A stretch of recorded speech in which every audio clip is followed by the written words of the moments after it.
This week I'm going to show you how to make something called a fabric yo-yo. So it's going to look like this when it's done, and I'll show you all the things we can do with it once we have some fabric yo-yos. So you're going to need some scraps of fabric, and it needs to be a woven fabric. Remember, that's the one that will fray on the edges.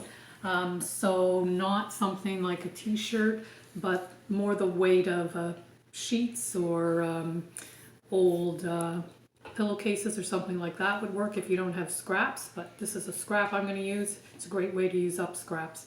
So you want to take it so that you have the wrong side, and then you need something round to cut. So I just gathered some things I've used, so a mug, a bowl, a container like this. So I'm going to use this one.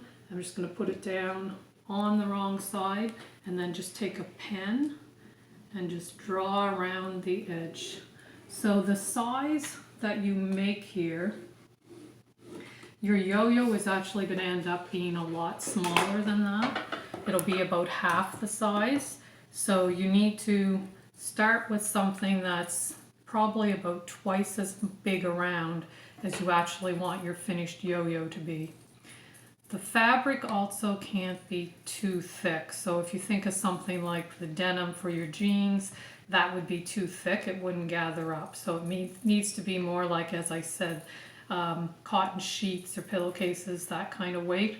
Don't cut up good shirts or anything like that that belong to people. But if you have something old that someone's not using, that's that weight, you could use that.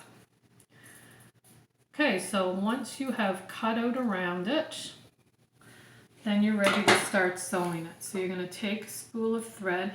I'm using black thread so you can see it, but you'd actually want to use a color that matches what you're making. So with this, white would be better.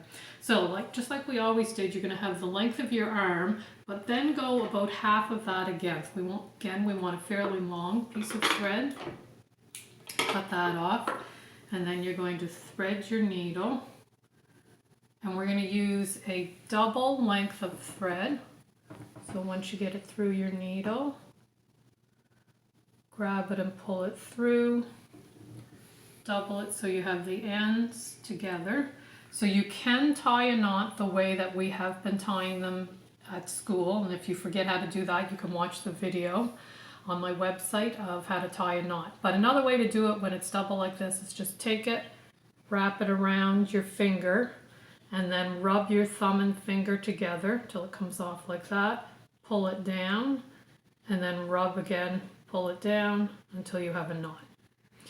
So you want your knot to be on the wrong side, so you're going to take your needle and put it through the fabric and pull it up till you have that knot on the wrong side, and then bring your needle back up through the fabric to the right side. And then all we're going to do is a running stitch, so going in and out.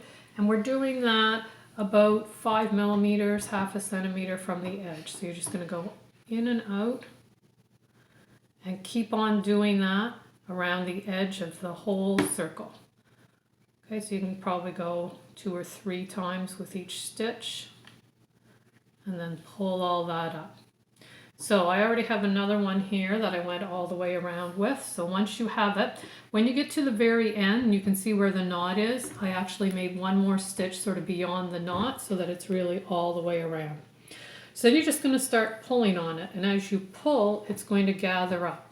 And if you kind of put your finger in the middle as you pull, you can sort of keep the shape better. So you want it to stay in sort of a round shape. When you get fairly close to it all being gathered up, just take your fingers and keep pressing it out so that you end up with a good round shape, and there'll be kind of a hole in the middle where you've gathered it up. Okay, so once it's gathered up like that, you're going to finish it off. So I'm just going to pull it up a little more. So to finish it off, we do what we always did when we were finishing off our hand sewing.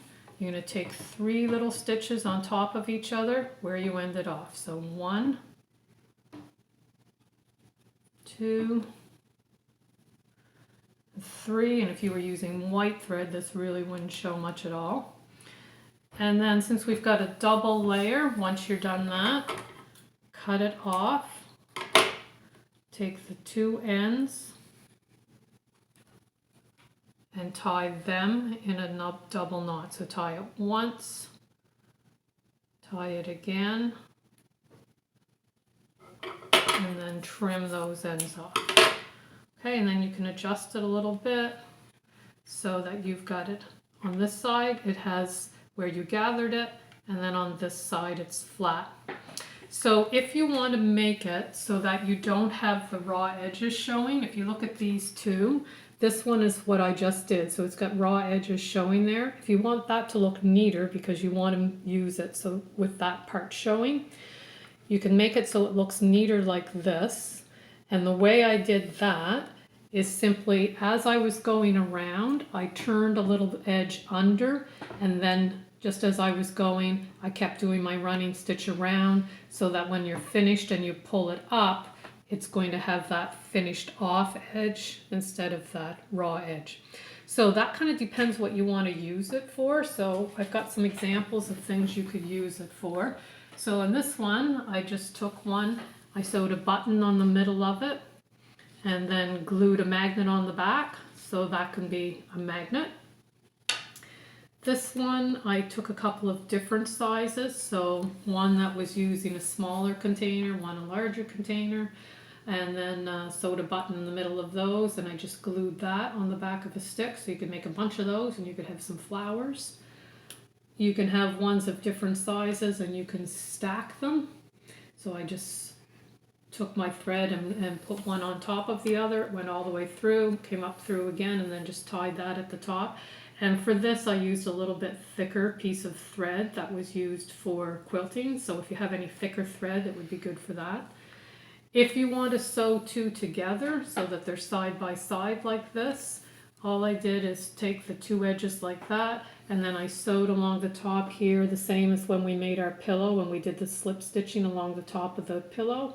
That's all I did there, so you could join a whole lot of them together like that. Okay, so there's many different things you can do. In our Google Classroom, I have some more examples of things that you can make with your fabric yo-yos.